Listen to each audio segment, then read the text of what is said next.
UP BJP के मुखिया भूपेंद्र सिंह चौधरी ने शनिवार को पार्टी के प्रदेश कार्यालय पर एक प्रेस वार्ता की। इस दौरान उन्होंने चौधरी चरण सिंह को भारत रत्न देने पर पीएम मोदी का आभार व्यक्त किया। साथ ही श्वेत पत्र का जिक्र करते हुए कांग्रेस पर जमकर निशाना साधा। उन्होंने कहा कि यूपीए सरकार का कार्यकाल भ्रष्टाचार और घोटालों का कार्यकाल रहा है। और क्या कुछ कहा, आप भी सुनिए। मैं अभिनंदन करता हूं देश के प्रधानमंत्री और भारत सरकार का। उन्होंने हमेशा किसानों की, गरीबों की, मजदूरों की और अन्नदाताओं के लिए संघर्ष करने वाले भारत के यशस्वी प्रधानमंत्री रहे आदरणीय चौधरी चरण सिंह जी को भारत रत्न देकर देश के करोड़ों अन्नदाताओं का मान सम्मान बढ़ाया। चौधरी चरण सिंह जी का जीवन हमेशा समाज के कमजोर वर्गों की बात रखना, चाहे विधानमंडल के सदस्य के नाते हो, चाहे लोकसभा के सदस्य के नाते, हमेशा उनके फोकस में अन्नदाता, किसान, मजदूर, दलित की लड़ाई उन्होंने हमेशा लड़ी। और आज देश के 140 करोड़ लोग आनंदित हैं, प्रसन्नचित हैं कि उनके समाज के प्रति, देश के योगदान के प्रति जो उन्होंने योगदान किया है, उसका संज्ञान भारत सरकार ने मोदी जी के नेतृत्व में लिया है और उन्हें देश का सर्वोच्च नागरिक सम्मान भारत रत्न से सम्मानित किया गया। हरित क्रांति के जनक, देश के प्रसिद्ध कृषि वैज्ञानिक आदरणीय स्वामीनाथन जी को भी भारत सरकार ने देश का सर्वोच्च नागरिक सम्मान भारत रत्न दिया। हमारे प्रधानमंत्री रहे पीवी नरसिम्हा राव जी को भी मरणोपरांत भारत रत्न से सम्मानित करने का काम भारत सरकार ने किया है।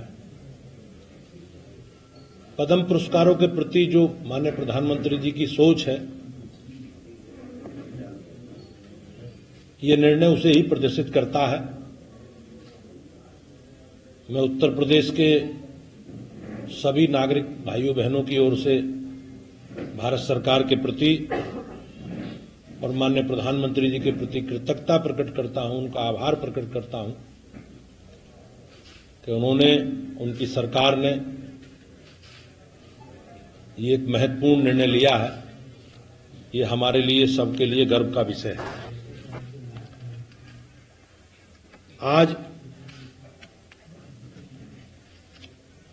जो व्हाइट पेपर सरकार की तरफ से देश की अर्थव्यवस्था पर माननीय वित्त मंत्री जी जो श्वेत पत्र लाई है, वो एक सच्चाई का आईना है, जिससे कांग्रेस पार्टी के परिवार ने कभी भी देश के सामने उस सच्चाई को आने नहीं दिया। ये श्वेत पत्र ये सिद्ध करता है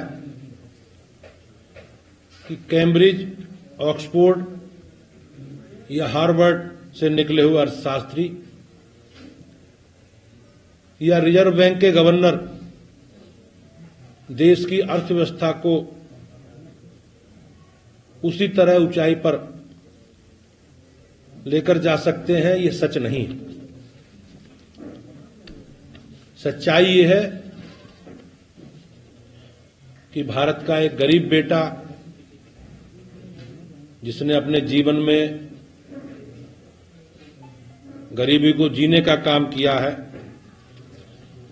इनका लालन पोषण गरीबी में हुआ है, जिसमें दृढ़ इच्छा शक्ति हो, जिसके शरीर का एक एक क्षण क्षण और जीवन पल पल देश के विकास में काम करने में बीतता हो, जिसमें दुनिया में सबसे आगे देश को ले जाने का जुनून हो, वह जब देश के सर्वोच्च पद प्रधानमंत्री तक पहुंचता है तो न केवल इस पद की गरिमा बढ़ती है, बल्कि गरीब कल्याण के साथ साथ देश की अर्थव्यवस्था में भी नए आयाम घटता है। भाइयों बहनों, ये श्वेत पत्र इस बात का साक्षी है कि 2004 और 2014 के बीच की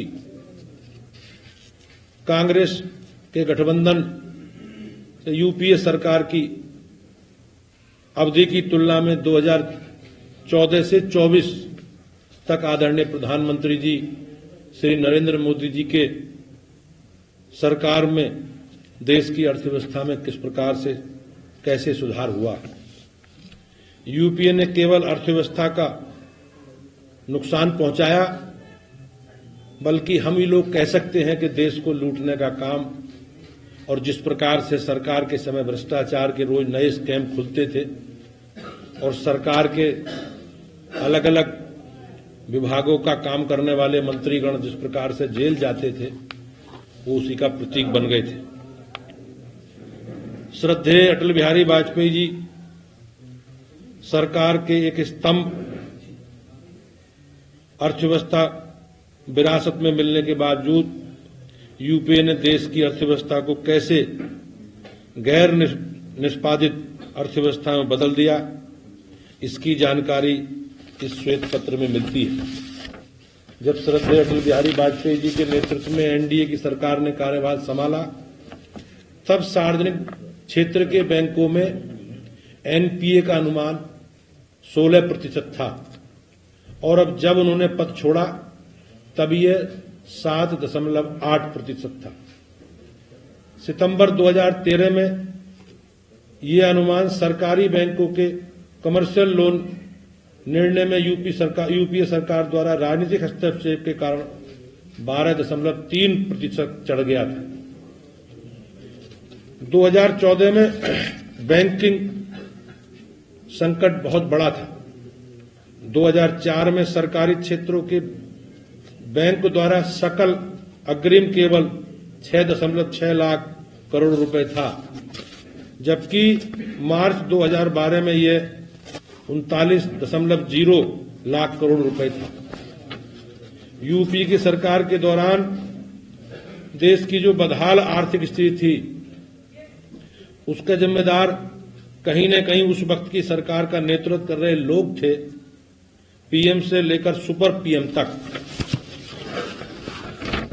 तब जो प्रधानमंत्री थे उनको कोई प्रधानमंत्री मानने को तैयार नहीं था, और उस सरकार में सबके सब मंत्री अपने आप को प्रधानमंत्री समझते थे, जो सुपर पीएम के आदेश पर काम करते थे। परिणाम यह हुआ कि घोटाले पर घोटाले होते रहे, प्रधानमंत्री सब कुछ जानते हुए आंख मूंदे बैठे रहे। देश ने उस वक्त 2G घोटाला देखा, कोयला घोटाला देखा, अगस्ता वेस्टलैंड घोटाला देखा, सत्यम घोटाला देखा, ट्रक घोटाला देखा, कॉमनवेल्थ खेलों में जिस प्रकार से घोटाला हुआ वो देखा, कैश फॉर वोट का घोटाला देखा, आदर्श घोटाला देखा, शारदा चिट फंड घोटाला देखा, आईएनएक्स मीडिया मामला देख, एयरसेल मैक्सिस घोटाला देखा, एक्ट्रिक्स देवास घोटाला देखा, लैंड फॉर जॉब घोटाला देखा, और 15 घोटाला कांग्रेस की यूपी सरकार के दौरान 2004 से 14 तक के कालखंड में हुए। और हमारी सरकार आने के बाद 2014 के बाद साथ ही लोगों को अच्छे लगने वाले निर्णयों की जगह एक ऐसे निर्णय लिए गए जो लोगों के लिए अच्छे हों। हमने इसका प्रतिफल भी देखा। हमने देखा शौचालय बनाने से देश की जीडीपी बढ़ सकती है, लोगों के लिए घर बनाने से देश की जीडीपी बढ़ सकती है। ब्यूरो रिपोर्ट, इंडिया पब्लिक खबर। फिलहाल के लिए इस खबर में बस इतना ही। देश और दुनिया की ऐसी ही तमाम बड़ी खबरों के लिए हमारे YouTube चैनल को सब्सक्राइब करें और बने रहें इंडिया पब्लिक खबर के साथ।